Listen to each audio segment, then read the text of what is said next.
थिएटरमध्ये जाऊन चित्रपट पाहण्याचा प्लॅन असेल तर तुमच्यासाठी खास पर्वणी आहे. बहुप्रतीक्षित हॉरर सस्पेन्स थ्रिलर घबाडकुंड प्रेक्षकांच्या भेटीलेला आहे. त्यानिमित्तानं या चित्रपटातील कलाकारांशी गप्पा मारल्यात आमची प्रतिनिधी ईशा जगताप हिनं. पाहूयात या चित्रपटात नेमकं काय पाहायला मिळणार.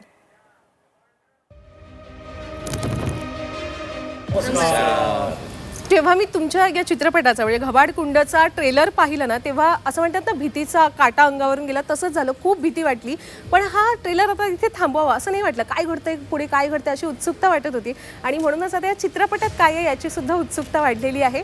खरं तर घबाड कोणाला मिळणार हे आम्हाला चित्रपटगृहातच कळेल. पण प्रेक्षकांना काय घबाड मिळणार आहे यातून? प्रेक्षक मायबापांना मिळणार मराठीतला पहिला युनिवर्स, जो आजपर्यंत कधीच मराठीत झाला नाही. आजपर्यंत आपण हॉलिवूड, बॉलिवूड, साऊथ या साईडला ना बघत आलो. फॉर एक्झाम्पल ॲनमॅन, कॅप्टन अमेरिका हे जे, आणि यामध्ये प्रेक्षकांमध्ये लहान मुलांमध्ये खूप उत्कंठा आहे की बाबा हे काय असतं.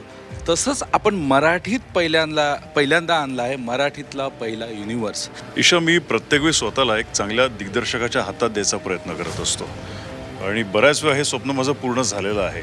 मी ज्या डिरेक्टर्सच्या हाताखालून गेलेलो आहे, त्यांच्या बेल्टमध्ये होतो, तर प्रत्येक वेळी त्यांनी मला एक चांगला प्रोजेक्ट माझ्या बायोडाटाला ॲड करून दिलेला आहे. 2-3 मीटिंग्स झाल्या आणि मला तेव्हा कळलं की प्रीतमनी जी संहिता मांडलेली आहे ती इथे परफेक्ट त्यांनी ठेवलेली आहे.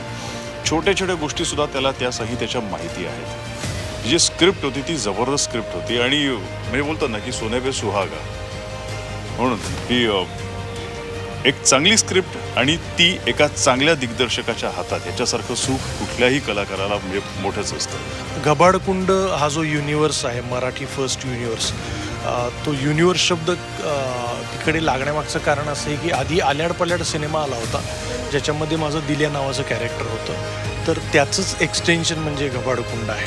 ते कॅरेक्टर वेगळ्या गावात येतं, त्याची सगळी पार्श्वभूमी बदलते, लाईफ बदलतं, पण त्याच्या आयुष्यामध्ये जे आल्याड पल्याडमध्ये थ्रिल होतं, हॉरर होतं, त्याच्या आयुष्यामध्ये भूत डोकावलं होतं आणि तेच घाबरलेपण, तेच भूत, तोच सस्पेन्स, तसाच हॉरर घेऊन आम्ही घबाडकुंड घेऊन येत आहोत. मला जीव ओतून ती भूमिका करण्याची संधी सरांनी दिली आहे, प्रीतम सरांनी. त्यासाठी थँक्यू सर. हे कॅरेक्टर ना माझ्यासाठी एक लाईफचा एक लेसन देण्यासारखं होतं, कारण त्यात मातृत्वाची भावना आहे.